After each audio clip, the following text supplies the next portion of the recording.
नमस्ते दोस्तों। Camp round 1 चल रहा है और आज ऑलमोस्ट लास्ट डे है कंफर्मेशन का।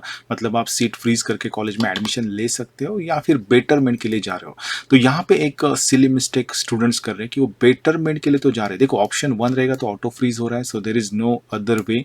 आपको कॉलेज में जाके एडमिशन लेना ही पड़ेगा या फिर आप कैंप राउंड में से बाहर हो जाओ, डायरेक्टली अगेंस्ट कैंप में आ सकते हो। बट जो स्टूडेंट्स ने ऑप्शन 1 छोड़ के ऑप्शन दिए थे और जिनको कॉलेज अलॉट हुआ है, ठीक है, तो वो बेटरमेंट के लिए जाइए। दैट इज परफेक्ट, ओके, वो करेक्ट वे है। बट वो बेटरमेंट को जाते वक्त सीट एक्सेप्ट नहीं कर रहे bye paying seat acceptance fee of 1000 rupees. तो यहाँ पे प्रॉब्लम क्रिएट हो रहा है कि अगर आपने वो नहीं किया, सीट एक्सेप्ट नहीं किया by paying that seat acceptance fee, तो आपका क्लेम उस अलॉटमेंट से हट जाएगा और वो जो सीट है वो ओपन हो जाएगी सब स्टूडेंट्स के लिए इन नेक्स्ट कैप राउंड। ठीक है, तो ध्यान में रखना है कि ये सिली मिस्टेक मत करो। डोंट थिंक लाइक कि ये कॉलेज तो मुझे मिल ही रहा है, ठीक है, तो मैं नेक्स्ट राउंड में विदाउट सीट एक्सेप्ट किए जाओ तो भी ये मिल जाएगा। तो ऐसे नहीं है, ठीक है। आपके ऊपर भी मेरिट वाले बच्चे, आपके नीचे भी मेरिट वाले बच्चे, ठीक है।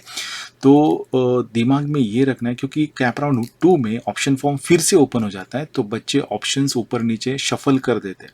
ओके, तो अगर आपसे हायर मेरिट वाले ने अगर पहले राउंड में ऑप्शंस गलत दिए होंगे और सेकेंड राउंड में उसने करेक्ट किया और आपने यहाँ पे आपका क्लेम नहीं रखा सीट पे, तो फिर उसको अलाउड होने के चांसेस ज़्यादा है। तो देखिए, यहाँ पे मैं सिंपल वर्ड्स में इतना ही कहूँगा कि गो फॉर द बेटरमेंट ऑप्शन चुनो, सीट एक्सेप्ट करके उस पर क्लेम रखो, उसमें उसका लॉस बिल्कुल भी नहीं, जीरो लॉस है। ठीक है, अगर आपको उससे बेहतर ऑप्शन मिला, गो for it in the next round. But अगर नहीं मिलता है तो एटलीस्ट ये सीट आपके हाथ में रहेगी और कैप 4 तक अगर यही सीट अलॉटमेंट रहा आपका, और and if you don't want to go for it, अगर आपको वो एडमिशन लेना ही नहीं है तो आप नहीं भी लिया तो भी चल सकता है। ओके, ऐसा नहीं कि आपने सीट एक्सेप्ट किया तो आपको एडमिशन लेना ही है, ऐसा कुछ भी नहीं। It is totally up to you. आप अगेंस्ट कैप राउंड में जा सकते हो और फिर से आप प्रोसीजर कंप्लीट कर सकते हो। ओके, तो यहाँ पे ध्यान में रखना है, go for the betterment and seat accept करके उस पर क्लेम रखो, ओके, बाय पेइंग जो सीट एक्सेप्टेंस फी है वो। Thank you very much.